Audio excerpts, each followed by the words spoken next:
Fala galera, sejam bem-vindos para mais um vídeo do canal NeomarW e agradecer a participação de todo mundo aí. Se não tiver inscrito, se inscreva, compartilhe o vídeo com o máximo de pessoas que puderem para a gente difundir conhecimentos aí de geotecnologia. Bom, hoje eu trouxe um exemplozinho do que a gente pode fazer com buffer variável, mas eu queria fazer um pouquinho diferente, né? Desde os primeiros passos até a gente ter um campo de fato para a gente utilizar o buffer variável e daí aplicar o buffer variado no nosso exemplo aqui. Deixa eu mostrar para vocês. Eu tenho aqui um dado de uso e ocupação aqui, tá? E a ideia é o seguinte, né? A ideia é a gente traçar uma linha, a partir dessa linha a gente ter segmentos de linha, definir um tamanho de buffer que eu gostaria para cada segmento dessa linha, e a partir daí a gente utilizar o buffer variável. Então, para a gente começar todo o processo, a gente precisa criar uma linha, tá? Então, eu vou criar aqui uma linhazinha aqui, vou chamar filename linhas, tá? E vai ser do tipo linha. O sistema de referência eu estou usando o 5880, tá? E não preciso preencher, eu vou criar um campo aqui na verdade. Deixa eu ver aqui, eu vou criar um campo buffer, tá? E esse campo buffer vai ser do tipo inteiro. Vou adicionar aqui, vou dar um OK.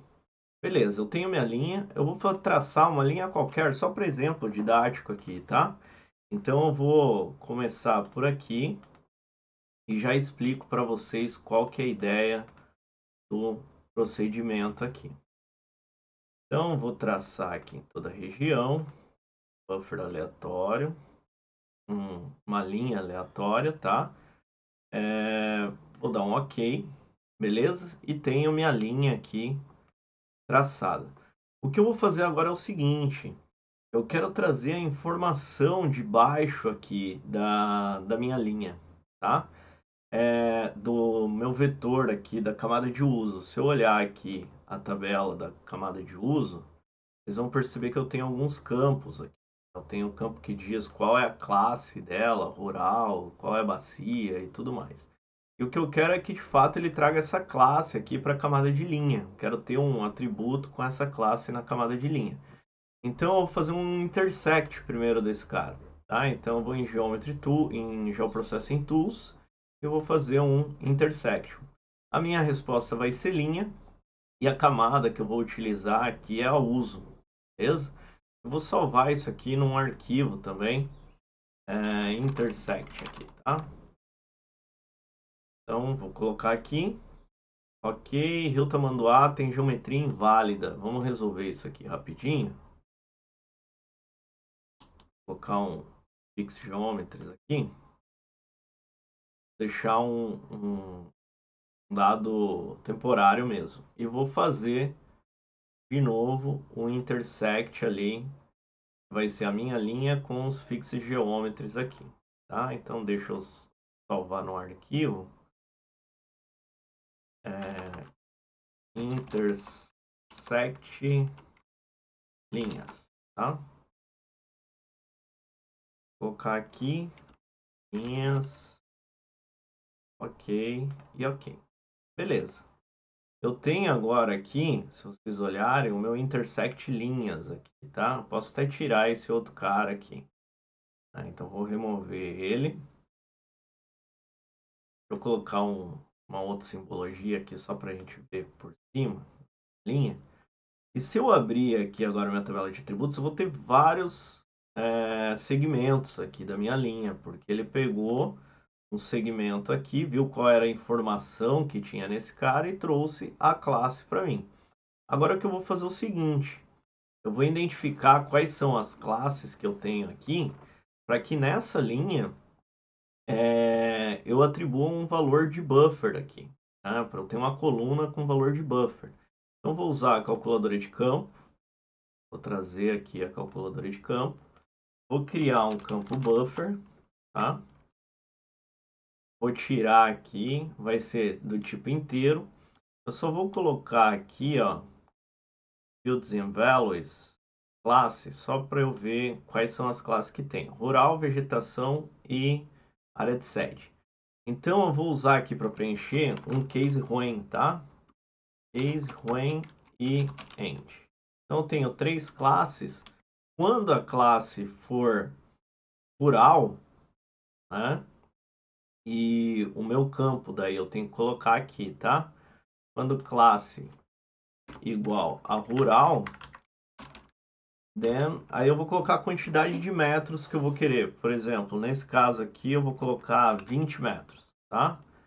E eu vou fazer a mesma coisa para os outros, né? Eu vou copiar isso aqui, vou criar outro aqui e outro aqui, para as outras duas classes, que é vegetação e a outra classe é área de sede. Então, quando for vegetação, eu vou colocar 100 metros. E quando for área de sede, eu vou colocar 50 metros, tá? Assim, a gente vai ter um campo buffer com esses valores aqui. Então, vou dar um OK. Não pode adicionar do novo campo. Vamos ver qual foi o erro que deu. Vou copiar isso aqui. Para a gente ver o que está acontecendo aqui. Então, peraí.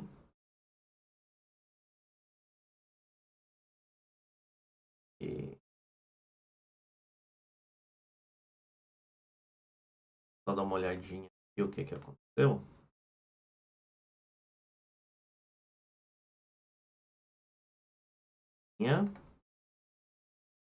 Abrir tabela de atributos. Deixa eu tirar aqui. Vamos de novo. Buff. Vou colocar buff.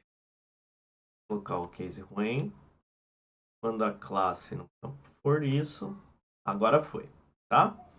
Então tem aqui agora uma coluna com buffer que eu gostaria de ter. Então, por exemplo, nesse segmento aqui, eu gostaria de ter um buffer de 100 metros aqui, tá? No entorno.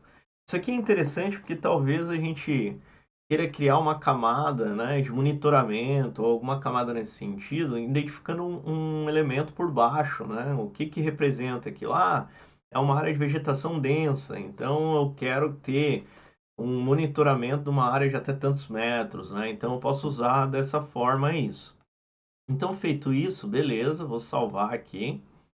E agora eu vou usar a minha ferramenta Buffer, né, de fato. Então eu vou tirar a seleção aqui e vou usar aqui a ferramenta Buffer. Quando eu clico em ferramenta Buffer, ele vai aparecer aquela ferramenta Buffer normal que a gente utiliza, aplica uma distância fixa e a partir dessa distância fixa ele faz para todo mundo. O que a gente vai fazer é definir o campo que a gente vai utilizar para essa distância. E uma outra coisa importante é que quando você usa a ferramenta Buffer, você tem que ter atenção ao sistema de referência de coordenadas, tá? Tem que estar em metros. Aquele 100 que a gente está colocando, a gente está representando em metros e assim por diante. Então, eu coloco minha camada de entrada, que é o linhas, tá? Aqui em distância, ao invés de eu ter uma distância fixa, eu vou colocar aqui o campo que eu quero trabalhar, tá? Então, o campo vai ser o buff. Então ele já trava aqui. Ele vai usar esse campo para fazer, né, o meu buffer. E aqui eu vou colocar segmento 15 para ele ficar mais arredondadinho, tá? E aqui embaixo, onde tem Dissolve Result, eu vou clicar aqui também para ele não ficar fazendo segmentos, né? Para pegar só aquele pedacinho de 100 metros, gerar um buffer, aí vai ficar um negócio meio empilhado. Então eu vou colocar para dissolver aqui também. E vou salvar esse cara aqui como um GeoPacture chamado Buff aqui. Só para a gente testar aqui, tá? Então, coloquei aqui e boto para rodar. Já rodou e agora eu tenho aí, gente, a minha camada, né, de buffer variável, considerando cada segmento da minha linha, tá? Então, como eu tinha aqui, ó, vou colocar minha linha por cima, esse segmento da minha linha, vou pegar um identificador de feições, esse segmento aqui, ó, ele tinha um buffer lá de 20 metros. Então ele fez um buffer de 20 metros, o outro um buffer de 100, e assim ele foi atribuindo esse buffer aqui. Então é uma ferramenta bem importante, que dá para a gente trazer informação, gerar aí uma outra camada de monitoramento, dá para usar para várias coisas, tá? Mas aqui eu só quis trazer um exemplo básico, que às vezes as pessoas não entendem muito bem o que dá para fazer, E com isso a gente pode ver o potencial da análise espacial aí dos geoprocessos do QGIS. Beleza, gente? Só mais um recadinho para fechar. Lembrando que lá na Udemy eu tenho 4 cursos, né, disponíveis. E esses cursos aí, eles têm desde o Aprenda Geoprocessamento com QGIS, que é a primeira parte aí, que vai mexer com software e tudo mais. A gente tem também o Integrando QGIS com PostgreSQL mais Postgres, que vai mexer um pouco com o banco de dados. O Iniciando com Python GIS, que você trabalha fora do QGIS aí, começa a mexer com Python, fazer geoprocessos utilizando o JupyterLab e aumentando a produtividade com o PyQGIS, que é aqui dentro utilizando a API do PyQGIS, né, que a gente consegue automatizar vários processos. Espero que tenham curtido o vídeo. Compartilhem aí com o máximo de pessoas que puderem. O lance dos cursos, volta e meia, eu coloco lá no LinkedIn cupons que tem um super desconto, é bem bacana pra galera. Então podem me adicionar no LinkedIn, eu adiciono todo mundo lá. Fiquem à vontade e a gente vai conversando. Até o próximo vídeo, galera. Falou, tchau, tchau.